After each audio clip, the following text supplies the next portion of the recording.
Hoy continuamos nuestro estudio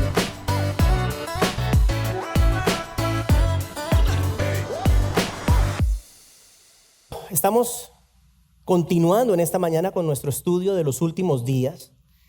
Hemos considerado en las últimas semanas varios temas. Hablamos de la preservación de Israel, hablamos del mundo en el cual vivimos hoy, hablamos del rapto y la resurrección.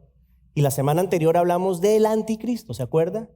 Esa figura central de los últimos tiempos, ese emisario de Satanás, que va a someter con gran poder a la humanidad y va a exigir la adoración del mundo entero.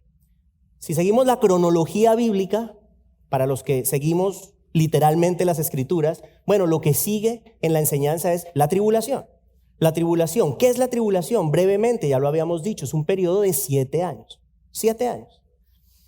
En el cual la humanidad se va a ver juzgada por Dios antes de la segunda venida de Cristo. Dijimos también en una ocasión anterior que este periodo de 7 años se divide en dos mitades, 3 años y medio y 3 años y medio. Y hablamos que los primeros 3 años y medio son en general un tiempo de paz y los últimos 3 años y medio son un tiempo terrible. Y a esos 3 últimos años y medio se les conoce como la gran tribulación, donde el mundo va a experimentar los juicios más severos de parte del Señor. Es importante aclarar que mi objetivo en esta mañana y de hecho en esta serie no es hacer un estudio detallado de estas cosas, eso tomaría semanas. Si fuéramos a hablar de la tribulación solamente y de analizar los textos que hablan sobre la tribulación, sería una serie en sí misma. Lo que vamos a hacer es, y lo que hemos hecho, es dar una idea general. A mí me parece importante que nosotros como iglesia conozcamos, tengamos una idea de lo que Dios ha decretado para el futuro de este mundo. Y la semana anterior, si usted estuvo aquí, vimos que el apóstol Pablo le clarificó a los tesalonicenses, ¿se acuerda? Les dijo que esta persecución que ellos estaban recibiendo no era parte del juicio de Dios. Ellos pensaban que, bueno, les dije la semana pasada, era una iglesia muy nueva, creyentes muy jóvenes en la fe, llevaban aproximadamente unos pocos meses siendo creyentes y de repente empiezan a ser perseguidos, empiezan a matarlos. Ellos dijeron, no, esto es la tribulación, esto es el juicio de Dios y perdimos el rapto, no nos llevó el Señor. Pablo les dice, no, tranquilos que no es así.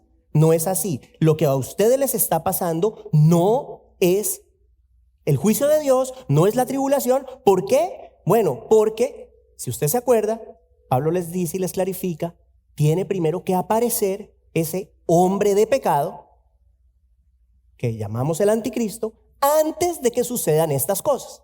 ¿Sí? O sea, que eso básicamente fue lo que vimos la semana pasada. Ahora bien, han pasado casi 2000 años desde que estos hermanos en Tesalónica estaban pensando que habían perdido la tribulación y resulta que todavía no ha llegado. Todavía no ha llegado ese tiempo. ¿Y cuál es el error más común? Bueno, pensar que como ha pasado tanto tiempo, esto no va a pasar nunca. ¿Sí? Como ha pasado tanto tiempo, debe ser que nada de estas cosas son verdad. Debe ser que nada de esto va a suceder. Y aquí conectamos con una realidad de nuestro día con respecto a la Biblia. Para muchas personas, yo me atrevería a pensar que para la gran mayoría de personas, la Biblia es simplemente un libro anticuado, irrelevante, con historias que solo los tontos creen. Créame que esa es la percepción que mucha gente tiene de la Biblia. Un libro con personajes y acontecimientos ficticios, un libro sin ningún valor histórico, que es producto de la invención humana. Esa es la concepción que mucha gente tiene de la Biblia. Y no es no debemos sorprendernos por esto, porque el mismo apóstol Pablo que dijo, bueno, que la palabra de la cruz es locura para los que se pierden, es una necedad para los que se pierden. O sea que es normal que la gente vea la Biblia de esa forma. Ahora, también hablamos en esta serie, hemos argumentado, ¿qué sucede cuando el hombre rechaza a Dios? ¿Qué pasa cuando el ser humano rechaza sigue rechazando, continúa rechazando. Llega un momento en el cual el Señor dice, bueno, ya. ¿Sí? Y eso lo vemos en Romanos 1. En Romanos 1 hay una serie una progresión de juicio. Una progresión de juicio. Y en esa progresión de juicio, la última fase de esa progresión de juicio es lo que Pablo llama una mente perversa. ¿Se acuerda que lo hemos hablado? Y hemos dicho, bueno, el Señor abandona, dice Pablo, abandona a la gente a una mente que no puede pensar, una mente que no puede funcionar. Y eso fue lo que hablamos en el segundo mensaje, cuando hablamos del mundo de hoy, que dijimos que este mundo pues está padeciendo de una degradación moral impresionante. Una degradación moral que jamás se había visto, nunca antes en la historia. Y hemos llegado ya estamos en el punto, y esto lo hemos dicho varias veces, porque es que es increíble, al punto en el cual literalmente no sabemos distinguir entre un hombre y una mujer. Parece mentira, pero ahí estamos hoy. Se debaten esas cosas. Y hablamos también de la moral relativa, ¿no? El hecho de que, bueno, no hay nada necesariamente bueno, nada necesariamente malo, todo depende de cómo uno lo mire. Y lo que es bueno para el uno, bueno, no es tan malo para el otro, o no es tan bueno para el otro. Lo que es malo en un lugar, no es malo en otro lugar y viceversa. Y con respecto a la verdad, lo mismo. Cada quien tiene su propia verdad. Cada quien dice, bueno, para mí la verdad es esto, no, pero para mí es otra cosa, no, pero para mí es esto. Y resulta que la verdad también es relativa. O sea, que la moral y la verdad son relativas. Dependen de cada quien. Ahí estamos en nuestro día. La pregunta es, ¿por qué estoy hablando de esto? ¿Por qué estoy diciendo estas cosas? Bueno, porque este tipo de humanidad que estamos considerando, que estamos describiendo, es la humanidad que va a heredar o que va a recibir o que va a ser parte de la tribulación. O sea, así estamos hoy. Obviamente la tribulación es futura, todavía la humanidad se va a seguir degenerando, se va a seguir degradando, no sabemos a dónde vamos a llegar, pero lo cierto es que podemos decir con certeza que la humanidad, las personas que estén vivas en el momento de la tribulación, serán una generación tan degradada como esta o más. ¿De acuerdo? Eso lo podemos decir. Esas personas que van a quedar van a ser obviamente las personas que se han negado a creer en Cristo. Y que son parte de este mundo que, como les digo, cada día se sumerge más y más y más en el pecado. Entonces, pensemos en esto. Usted imagínese a una humanidad sin ningún creyente en Cristo. Imagínese que la tribulación, el rapto sucede, el rapto ocurre, y a partir de ese momento, en ese instante, no hay un creyente aquí, no hay uno. Después va a haber otros, porque va a haber personas que van a creer durante la tribulación, pero va a haber un tiempo aquí en la tierra donde no va a haber ningún creyente y eventualmente poco a poco pues algunas personas van a ir creyendo. Pero el punto es que durante el rapto, todo creyente va a ser removido de la tierra. Ahora, si usted estuvo aquí cuando vimos las bienaventuranzas, usted recordará que Jesús, parte de lo que dice es que nosotros somos la sal de la tierra y la luz del mundo. Imagínese usted un mundo sin sal y sin luz. Imagínese usted un mundo donde la iglesia ya no está para detener un poco la degradación, la velocidad de la degradación espiritual de este mundo. Eso ya no va a poder ser, porque la iglesia no va a estar. Recuerden, nosotros como iglesia somos un agente preservante, un preservativo. Preservamos un poco ese balance, si se le puede llamar de alguna manera. Detenemos un poco esa velocidad a la cual el mundo va degradándose rápidamente. Adicional a eso, piensen esto es interesante.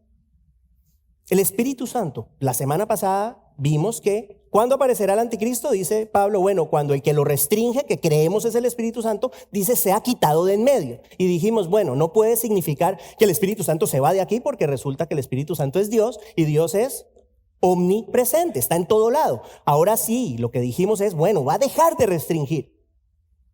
Sigue acá, pero va a dejar de cumplir esa función de restringir el pecado en el mal. Imagínese usted una humanidad sin la iglesia y sin el poder restrictivo del Espíritu Santo. Esto va a ser una locura.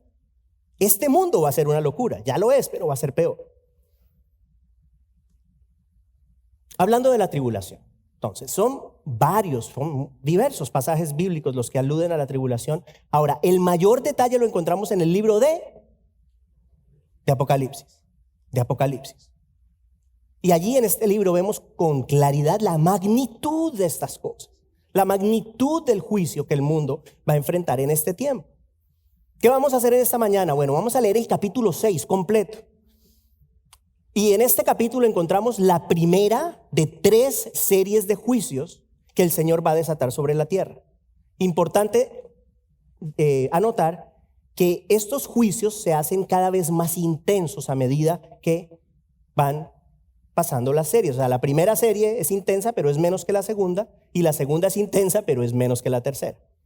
Ahora bien, leer este capítulo, les digo, es la primera serie, la primera parte de esa serie de juicios, nos va a dar una idea. Al leer este capítulo vamos a tener una idea de lo que será ese tiempo de aflicción sin igual en la historia del mundo. Entonces, ¿cuál es el entorno detrás de este o alrededor de este pasaje? Está el apóstol Juan en la isla de Patmos, tiene una visión, ¿sí? Y en esa visión es una visión celestial donde está Dios, está el trono, está el Cordero que es el Señor Jesucristo, y el Señor recibe del que está en el trono un rollo, como un pergamino, un rollo. La Biblia dice un libro, pero pues es más claro entenderlo como un rollo. Y ese rollo está sellado, tiene 7 sellos. A medida que esos sellos se van abriendo, ese rollo va revelando los diferentes juicios de Dios de esta primera serie. Vamos a ponernos de pie, por favor, para leer la palabra de Dios nuevamente. Apocalipsis capítulo 6. Apocalipsis capítulo 6. Allí vemos el contenido revelado por los primeros 6 sellos, son 7. En el capítulo 6 vemos los primeros 6. El 7º sello es abierto en el capítulo 8 y de hecho ese sello da inicio a la segunda serie de juicios que son las trompetas. Pero por hoy vamos a leer solamente Apocalipsis 6. Dice el Señor, si tiene una Biblia, tómela y siga la lectura conmigo. Entonces vi cuando el Cordero abrió uno de los 7 sellos y oí a uno de los 4 seres vivientes que decía como con voz de trueno, ven. Miré y había un caballo blanco. El que estaba montado en él tenía un arco. Se le dio una corona y salió conquistando y para conquistar. Cuando el Cordero abrió el segundo sello, oí al segundo ser viviente que decía, ven. Entonces salió otro caballo rojo. Al que estaba montado en él se le concedió quitar la paz de la tierra y que los hombres se mataran unos a otros, y se le dio una gran espada. Cuando el Cordero abrió el tercer sello, oí al tercer ser viviente que decía, ven. Y miré y había un caballo negro. El que estaba montado en él tenía una balanza en la mano. Y oí como una voz en medio de los 4 seres vivientes que decía, 1 litro de trigo por 1 denario y 3 litros de cebada por 1 denario, y no dañes el aceite y el vino. Cuando el Cordero abrió el cuarto sello, oí la voz del cuarto ser viviente que decía, ven. Y miré y había un caballo amarillento. El que estaba montado en él se llamaba Muerte, y el Hades lo seguía. Y se les dio autoridad sobre la 4ª parte de la tierra para matar con espada, con hambre, con pestilencia y con las fieras de la tierra. Cuando el Cordero abrió el 5º sello, vi debajo del altar las almas de los que habían sido muertos a causa de la palabra de Dios y del testimonio que habían mantenido. Clamaban a gran voz, ¿hasta cuándo, oh Señor santo y verdadero, esperarás para juzgar y vengar nuestra sangre de los que moran en la tierra? Y se les dio a cada uno de ellos una vestidura blanca y se les dijo que descansaran un poco más de tiempo, hasta que se completara también el número de sus consiervos y de sus hermanos que habrían de ser muertos como ellos lo habían sido. Vi cuando el Cordero abrió el 6º sello y hubo un gran terremoto, y el sol se puso negro como cilicio hecho de cerda, y toda la luna se volvió como sangre, y las estrellas del cielo cayeron a la tierra como la higuera deja caer sus higos verdes al ser sacudida por un fuerte viento. El cielo desapareció como un pergamino que se enrolla, y todo monte e isla fueron removidos de su lugar. Los reyes de la tierra y los grandes, los comandantes, los ricos, los poderosos y todo siervo y todo libre, se escondieron en las cuevas y entre las peñas de los montes y decían a los montes y a las peñas: caigan sobre nosotros y escóndanos de la presencia de aquel que está sentado en el trono y de la ira del Cordero, porque ha llegado el gran día de la ira de ellos, y ¿quién podrá sostenerse? Hermanos, es palabra de Dios. Por favor, tomen asiento.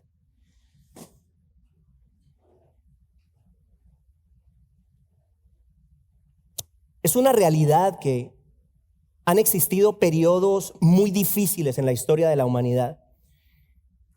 Entre los años 536 y 547 hubo al menos 3 erupciones volcánicas, increíble, que impidieron que la luz solar penetrara la atmósfera de manera libre. ¿Qué pasó? Bueno, hubo un decrecimiento de la temperatura casi que en todo el globo. Se perdieron cosechas y esto generó una hambruna terrible. En 1346, habíamos hablado de esto en alguna ocasión, ocurrió la llamada peste bubónica, que la conocemos también como la peste negra. Imagínense, o sea, del 30 al 50% de la población en Europa murió a raíz de esto.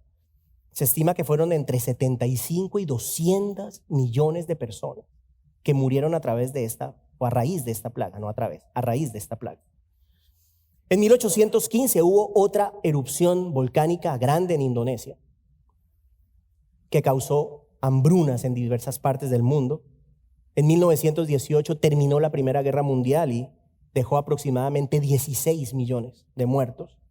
Ese mismo año hubo otra pandemia conocida como la gripe española, que murieron entre 20 a 40 millones de personas. El mismo año que terminó la Primera Guerra, imagínense.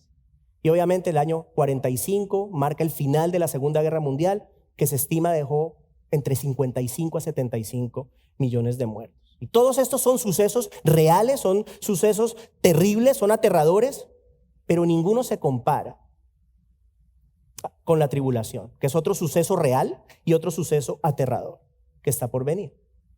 Ahora, los autores bíblicos se refieren a este tiempo futuro. Les voy a mostrar unos cuantos ejemplos. Jeremías 37, brevemente dice: ¡ay! Porque grande es aquel día, no hay otro semejante a él, es tiempo de angustia para Jacob, mas de ella será librado. Daniel, capítulo 12, verso 1. En aquel tiempo se levantará Miguel, el gran príncipe que vela sobre los hijos de tu pueblo. Será un tiempo de angustia cual nunca hubo desde que existen las naciones hasta entonces. Y en ese tiempo tu pueblo será librado, todos los que se encuentren inscritos en el libro. Isaías 2:19. Los hombres se meterán en las cuevas de las rocas y en las hendiduras de la tierra. Lo vimos ahorita también en Apocalipsis. Ante el terror del Señor y ante el esplendor de su majestad, cuando Él se levante para hacer temblar la tierra. Para los ricos de este mundo, Sofonías 1:18, ni su plata ni su oro podrán librarlos.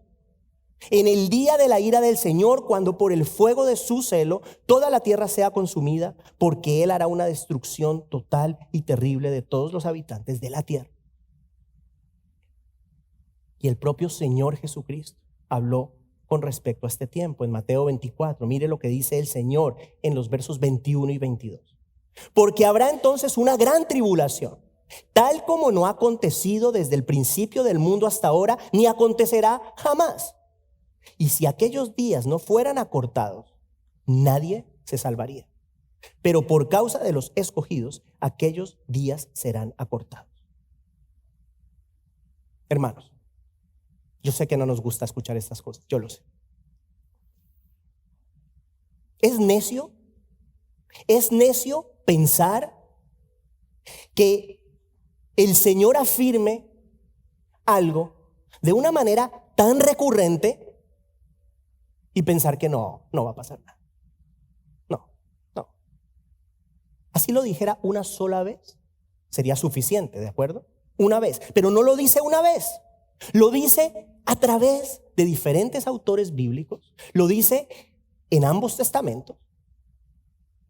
Y concluye esta advertencia en el libro de Apocalipsis. el último libro de la Biblia, en donde, como ya dijimos, ofrece un detalle, un relato detallado, un relato impresionante de los eventos que están por venir.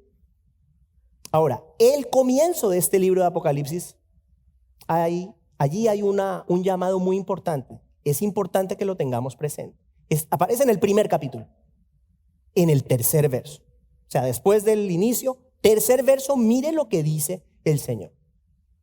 Bienaventurado el que lee lo que acabamos de hacer, y los que oyen lo que ustedes acaban de hacer, las palabras de la profecía, y guardan las cosas que están escritas en ella, porque el tiempo está cerca.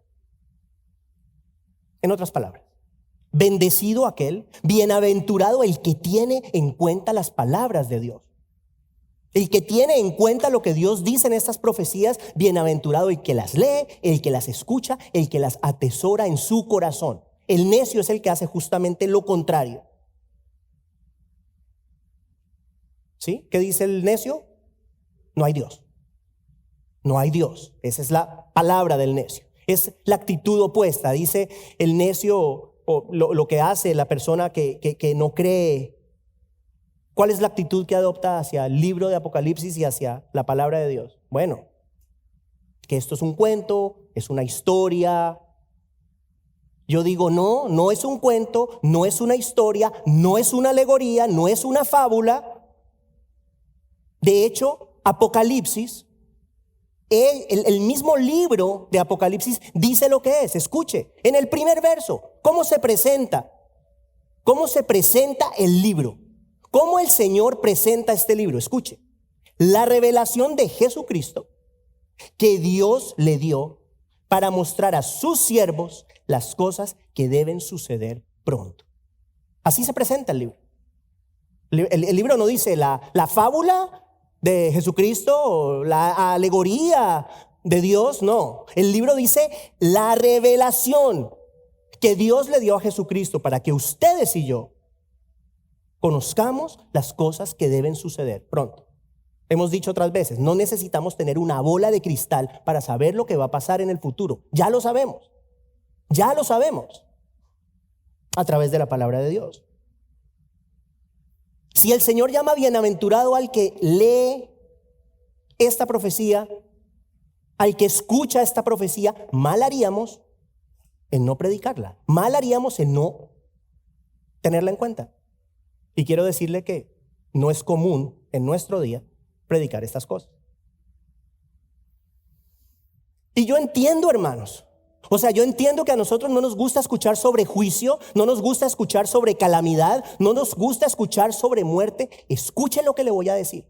Abra los oídos a lo que le voy a decir. Entiendo que no nos gusta, pero no es posible considerar al Dios verdadero sin tener en cuenta estas cosas. No es posible. No es posible. No podemos tener una concepción bíblica de Dios si nosotros cogemos lo que nos gusta y sacamos lo que no. No podemos. ¿Y qué queda claro cuando leemos el libro de Apocalipsis? ¿Qué queda claro cuando leímos ahorita el capítulo 6? Bueno, queda claro que Dios es un Dios santo. Queda claro que Dios es un Dios de justicia que no puede tener comunión con el pecado. Eso queda claro.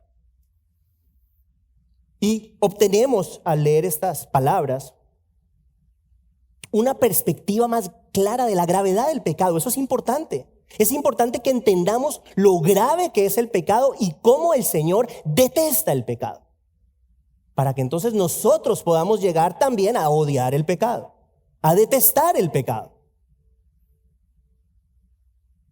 En esta profecía vemos un aspecto fundamental del carácter de Dios. Empieza por J.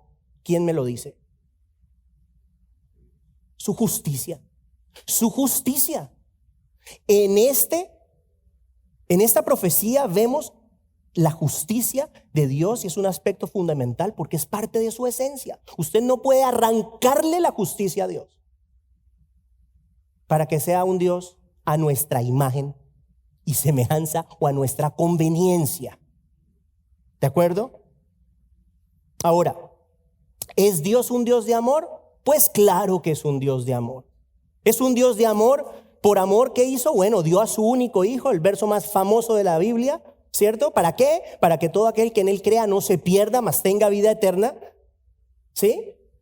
Pero escuche esto, de repente, no sé si usted ha pensado en esto, pero ese acto de amor al mismo tiempo fue un acto de justicia. El acto de amor de Dios, de salvarnos a nosotros a través de Cristo, es un acto de justicia. ¿Por qué? Porque el Señor Jesucristo tuvo que morir para pagar los pecados de muchos. El Señor Jesucristo bebió la copa de la ira de Dios. ¿Se acuerda cuando le dijo en Getsemaní, si es posible, pasa de mí esta copa? Esa copa es la copa de la ira de Dios. Cristo pagó el precio del pecado. Cristo lo pagó por nosotros. O sea que es un acto de amor, pero al mismo tiempo es un acto de justicia. Dice Pablo en Romanos, porque Dios en su justicia no podía dejar pasar por alto los pecados pasados. Es interesante. ¿Cuál es el punto con esto? Hermanos, el amor de Dios y la justicia de Dios son inseparables. No podemos tener uno sí y el otro no, o viceversa. Son inseparables. No podemos creer en un Dios que en nombre del amor no castiga la iniquidad, porque ese no es el Dios de la Biblia. Tampoco podemos creer en un Dios que no muestra misericordia y paciencia. De hecho, mire lo que dice el apóstol Pedro en 2 de Pedro 3:9. Dice que Dios, el Señor, no desea que nadie perezca. Él no quiere que nadie muera, pero Él quiere que todos vengan al arrepentimiento. O sea que el amor y la justicia son atributos de Dios. No podemos tener al verdadero Dios sin el uno o sin el otro. Ahora bien, los juicios que vemos en este libro de Apocalipsis son parte de la manifestación final de la ira de Dios, de esa justicia de Dios. Y lo dijimos al inicio, el capítulo que leímos, el capítulo 6, revela los 6 primeros juicios, los 6 de los que vemos en esta serie de juicios, que son 3. El juicio de los sellos es el que acabamos de leer. Y vimos que cada sello revela un juicio. ¿Qué pasa después de esto? Bueno, viene otra serie de juicios, que son las trompetas tocadas por los ángeles, y luego la última trompeta da inicio a la última serie de juicios, que son las copas de ira, que son los juicios más severos. ¿Qué vamos a hacer ahorita en esta mañana? Brevemente vamos a analizar el capítulo 6 que ya leímos. No vamos a hacer un estudio, les repito, exhaustivo, no nos da el tiempo, pero vamos a comentar brevemente sobre lo que leímos al inicio. Entonces vamos a empezar con el primer sello. Les recuerdo, está esta escena celestial, el apóstol Juan la está recibiendo, está el Cordero de Dios, que es el Señor Jesucristo, es el único hallado digno de tomar ese rollo y abrirlo. Cuando el Señor Jesús abre el primer sello, vimos que ese primer sello revela un caballo blanco, un caballo blanco. Y dice que quien lo monta tiene un arco y que recibe una corona. Y dice al final que ese jinete sale a conquistar. Color blanco. El color blanco es un símbolo de paz. Y este caballo representa justamente eso. Es un tiempo de paz mundial sin precedentes en la historia de la humanidad. Usted recuerda, la semana pasada lo dijimos, el anticristo llega como un hombre de paz. Se presenta inicialmente como un hombre de paz. Y así inicia la tribulación. La tribulación inicia con este emisario de Satanás garantizando la seguridad de Israel primeramente y la paz mundial. Ahora, fíjese que es interesante que el jinete del caballo blanco tiene un arco, pero ese arco no tiene flechas. No hay flechas. ¿Qué significa o qué puede significar? Bueno, el anticristo viene en paz. O sea, tiene el arco, pero no tiene flechas, que significa que él va a lograr la paz a través de acuerdos, pero no va a haber derramamiento de sangre y va a tener un dominio inicialmente sin derramamiento de sangre. Bueno, lo que nos hace pensar que será algo muy político, ¿no? Una cuestión muy diplomática. Luego dice que ese jinete recibe una corona. ¿Qué significa la corona? Hermanos, el anticristo va a ser el rey de este mundo. el anticristo va a ser el rey de este mundo. Este hombre va a conquistar a la humanidad con su poder y con su autoridad satánicos. Eso lo vimos la semana pasada. Que el poder de este hombre es dado directamente por Satanás. Luego llega el segundo sello. El Señor abre el segundo sello y ese sello revela otro caballo. Esta vez es un caballo rojo. Y el texto dice que quien lo montaba, dice, se le concedió quitar la paz de la tierra y que los hombres se mataran unos a otros. También dice que a ese jinete se le dio una gran espada. Entonces, el primer caballo representa paz, el segundo caballo representa guerra. La paz inicial no dura mucho. El segundo caballo representa el holocausto de la guerra. Este jinete va a recibir poder para desatar guerras a nivel global. El color rojo evoca el color de la sangre.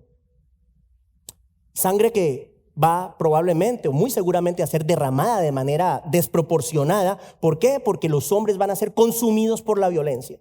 Y esto los llevará a matarse unos a otros. De eso vemos en nuestro mundo hoy, pero va a ser peor todavía después. Luego llega el Señor y abre el tercer sello y se revela nuevamente otro caballo, un caballo negro en esta ocasión. Y dice que el que lo monta tiene una balanza en la mano. Y este caballo representa la hambruna, especialmente la hambruna producida por esta guerra, esta serie de guerras que el caballo rojo produce, el jinete y el caballo rojo producen. Y esa balanza que vemos es un instrumento de medición, ¿de acuerdo? La balanza es un instrumento de medición.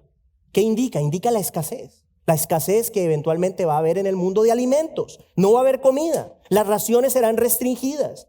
Y el verso 6, que es el siguiente, nos da un poco de información al respecto cuando dice 1 litro de trigo por 1 denario, 3 litros de cebada por 1 denario y no dañes el aceite y el vino. Denario, ¿qué era un denario? Bueno, era un salario, el salario aproximado de una persona por un día de trabajo. O sea que en este tiempo de tribulación el trabajo de la gente va a dar para cubrir lo justo. Se va a trabajar para comer lo justo, para conseguir lo más básico. 1 litro de trigo, que lo menciona ahí, se consideraba como lo necesario para el sostenimiento diario de una persona. Y la cebada, que aparece también ahí, es un grano que sabemos se utiliza para alimentar animales. ¿Cuál es el punto? La gente va a trabajar para subsistir. Para alimentar una familia va a tener que trabajar probablemente todo un largo tiempo para darle comida de animal. O sea, va a ser un tiempo terrible. Y luego productos como el aceite, como el vino, cosas que de repente para nosotros son normales, bueno, eso será un lujo que muy poquitos podrán darse. Todo va a estar restringido. Luego llega la apertura del cuarto sello, que revela un último caballo con su jinete. Este es un caballo, dice, amarillento. Y es interesante porque la palabra original en el griego es la palabra cloros, de donde viene la palabra clorofila. Usted sabe, la clorofila es verde, verdosa. Y la idea es que este caballo realmente es un caballo de un color verde pálido que evoca el color de un cuerpo en estado de descomposición. Es muerte. De hecho, el jinete que lo monta se llama muerte. Así lo dice el texto. Y dice que le da poder para aniquilar, escuche, el 25% de la población mundial a través de las guerras, el hambre, las pestes. Y adicional a eso el texto menciona las fieras de la tierra. Uno diría, pero ¿cuáles son las fieras de la tierra? No podemos saber con exactitud. Se piensa que pueden ser ratas. Ratas. ¿Por qué? Porque las ratas, bueno, transmiten enfermedades, viven en lugares poblados y de hecho se cree que parte de la plaga bubónica de 1340 y pico fue producida en parte por ratas. Entonces se puede pensar que a eso se refiere la palabra del Señor, no podemos estar seguros. Llegamos al quinto sello. El quinto sello es diferente. El quinto sello presenta una petición de venganza por parte de aquellas personas que van a morir durante la tribulación, personas que van a creer en Cristo y van a morir, van a ser martirizadas. Recuerde, le repito, ese tiempo va a ser un tiempo de gran rebelión contra Dios, pero también va a ser un tiempo en donde va a haber muchas personas que van a creer en el Señor. El evangelio del Señor será predicado. ¿Qué les dice el Señor a estos mártires? Se les pide que esperen un tiempo. Les dice, esperen un tiempo hasta que se complete, escuche, según el verso 11, el número de sus consiervos y de sus hermanos que habrían de ser muertos como ellos lo habían sido. ¿Qué significa esto? Hermanos, el Señor tiene predeterminado el número de personas que van a morir en la tribulación, el número de personas creyentes que van a morir en la tribulación. La soberanía y el control del Señor es absoluta. Son absolutos, es total. Y llegamos al último sello, la apertura del sexto sello, donde vemos un cambio en la naturaleza de los juicios. Es muy interesante. Todos los juicios anteriores han sido terribles, pero han sido producidos, escuche, por el Señor. No le quepa duda. Por el Señor utilizando agentes humanos. Pero a partir del sexto sello, este sexto sello, las cosas cambian. Porque ahora el Señor directamente empieza a desatar un cataclismo sin precedentes hasta ese momento. Versos 12 al 14 del Apocalipsis 6. Lo voy a leer. Vi cuando el Cordero abrió el sexto sello y hubo un gran terremoto. Y el sol se puso negro como cilicio hecho de cerda, y toda la luna se volvió como sangre, y las estrellas del cielo cayeron a la tierra, como la higuera deja caer sus higos verdes al ser sacudida por un fuerte viento. El cielo desapareció como un pergamino que se enrolla, y todo monte e isla fueron removidos de su lugar. Aquí vemos el inicio de los juicios más severos que la humanidad va a enfrentar durante este tiempo de la tribulación. ¿Cómo inicia este tiempo? Dice el texto, un gran terremoto. Yo no sé si usted ha estado alguna vez en un temblor de tierra. Yo no he estado en ningún terremoto, pero sí he estado en temblores fuertes. Yo le puedo decir a usted que yo a nada, creo que no hay nada en el mundo que yo le tenga más miedo que a eso. Eso me genera pavor. Entre otras cosas, porque no solamente es el movimiento, sino el ruido de la tierra. Es horrible. Ha habido muchos terremotos fuertes en la historia. No hace mucho, acuérdense los que hubo en Turquía. Los edificios se desplomaban, hermanos. Bueno, este terremoto muy seguramente va a ser un terremoto diferente. Un terremoto producido por el derrumbe. Imagínense esto, imagínense que todas las fallas del planeta se derrumbaran simultáneamente. Un terremoto global. Terrible. Luego, ¿qué dice el pasaje? Dice que el sol se va a poner negro como cilicio y que la luna se volverá como sangre. Yo sé que uno a veces lee eso y dice, no, imposible. ¿Imposible? Lo dijimos al inicio. Erupciones volcánicas que han sucedido, que han pasado, que han llegado al punto de que han tenido una consecuencia global. ¿Por qué? Bueno, porque cuando hay una erupción o varias erupciones, si hay simultaneidad de erupciones volcánicas, ¿qué pasa? Bueno, pues esas cenizas tapan los rayos del sol. El sol no puede entrar, la luz del sol no puede entrar. Entonces el sol parece negro. No es que se volvió negro, pero lo vemos negro. Lo mismo con la luna. ¿Usted ha visto un eclipse de luna? ¿Cómo se ve? Roja. ¿Por qué se ve roja? Bueno, en parte porque las partículas de polvo que hay en la atmósfera hacen que se vea roja. Leía yo que entre más partículas de polvo haya, más roja se ve. O sea que no es imposible que el sol se vuelva negro y la luna se vuelva roja.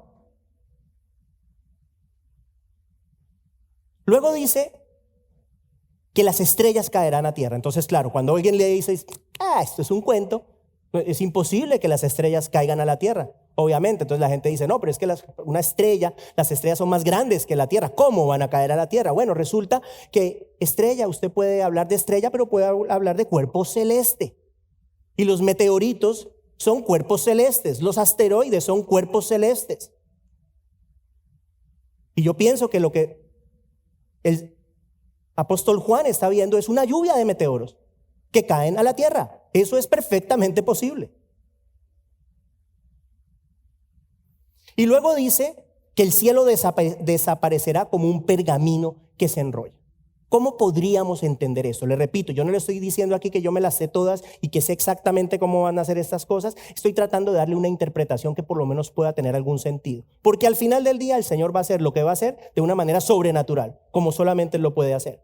Pero un pergamino que se enrolla, el cielo desaparece. Bueno, hay todo tipo de acontecimientos cataclísmicos. Puede ser que una afectación radical en la atmósfera hace que nosotros veamos el cielo diferente. ¿De acuerdo? O sea, el cielo que de repente vemos muy bonito, azulito, de repente se nos puede volver amarillo y distinto. O sea, que el cielo como lo conocemos dejará de existir. Y luego, al final del verso 14, mire lo que dice. Interesante, que todo monte e isla serán removidos de su lugar. Imagínese usted, si hay un terremoto global, si el Señor produce un terremoto a nivel global, bueno, pues obviamente estas placas tectónicas se mueven, ¿cierto? Y los continentes se empiezan a reubicar. O sea que no es imposible, a la luz de la lógica, no es imposible visualizar algo como esto. No es imposible. Ciertamente no es la actitud correcta no es decir, no, esto es una fábula. No, hermano, no tengas actitud de corazón nunca.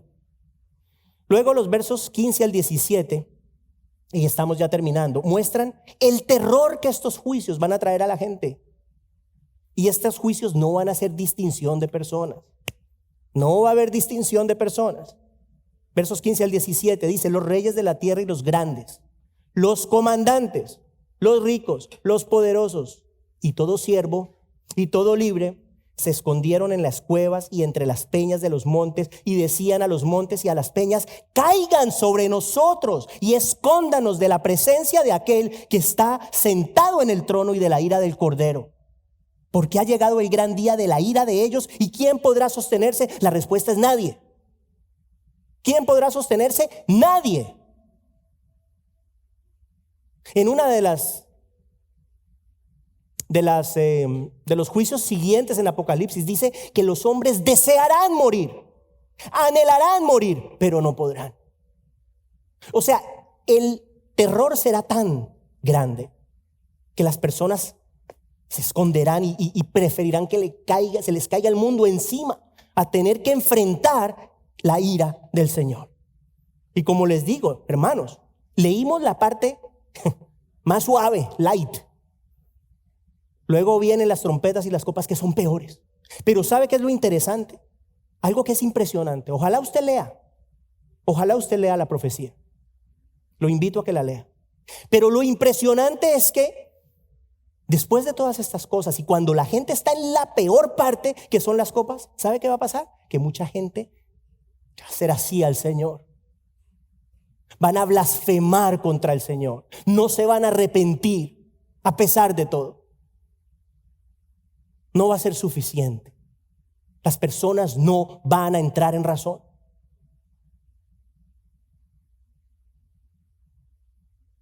Terminamos nuevamente regresando a Apocalipsis 1:3. Creo que es un texto importante. Bienaventurado el que lee y los que oyen las palabras de la profecía y guardan las cosas que están escritas en ella, porque el tiempo está cerca. Bienaventurados, hermanos, cuando tememos a Dios. Acuérdese, el principio de la sabiduría es el temor de Dios. Bienaventurado el que teme al Señor y toma sus palabras en serio. Bienaventurado es aquel que en lugar de hacer caso omiso a las palabras que hemos escuchado hoy, ¿cuál es la actitud del corazón correcta? Humillarse delante de Dios. Humillarse delante del Señor, reconocer su terrible poder y su absoluta grandeza. Eso es importante. Ahora, si usted es un creyente en Cristo, ¿cuál es la buena noticia? Usted no tendrá que enfrentar la ira de Dios. El Señor ya pagó ese precio por usted en la cruz del Calvario. Pero si usted no ha creído en el Señor Jesucristo todavía, hermano, bueno, no hermano porque todavía no es mi hermano, amigo, yo tengo que decirle esto, si usted nos está viendo por el internet. Esto lo hace a usted enemigo de Dios. No lo digo yo, lo dice la Biblia. Enemigo de Dios y recipiente de la ira divina. ¿Qué dice el verso de ahorita, el 1:3? Capítulo 1, verso 3. El tiempo se acerca. Va a llegar un día en el cual el Señor Jesucristo va a actuar como juez supremo de la humanidad. Ese mismo Señor Jesús es el único que provee una salida para que el ser humano no tenga que enfrentar la ira de Dios. Si usted no cree en Cristo, quiero decirle, no tiene que enfrentar la ira de Dios. No tiene que enfrentarla. El Señor ya bebió esa copa por todo aquel que iba a creer en Él. Si usted todavía no ha creído en Cristo, si usted nos está viendo por el internet, o si hay alguien aquí, no lo sé, que le digo que usted puede sellar su futuro eterno hoy.